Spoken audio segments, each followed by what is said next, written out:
Such good value. Appreciate it. Yes. I love just the whole tie into voice and using your voice and using your voice in a more visible way. You know, whether it's the camera stuff, whether it's the podcasting, just the voice, or kind of that combination of having a podcast, but then it's also on YouTube, so you get a little bit of both. I think that's amazing.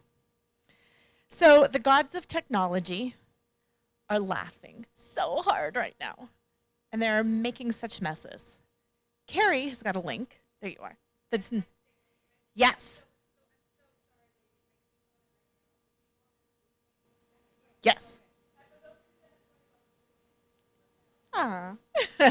And Cami, same thing, is having some calendar issues and things are double booking and not showing up. So if you tried to make an appointment with Cami and for some reason it's not showing up or you're there and she's not, just get Laura, get Cami, and we will make it work.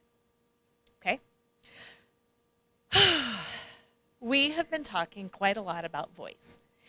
And our next speaker, I was talking to last night, and it just chokes me up because it's so powerful. Jessica Sato.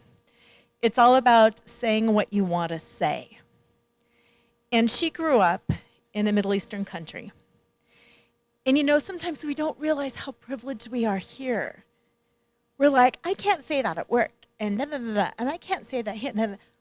Oh my gosh, we can say so much more here than we think we can say in other countries. And it's just that perspective of maybe I say something that I'm not supposed to say and I get in trouble and I feel icky. And maybe I say something that I can't say and I get killed. Yeah, it's really scary. And it's so good to be inspired and impassioned. But sometimes when you go down to that one message you want the world to hear, say what you want to say.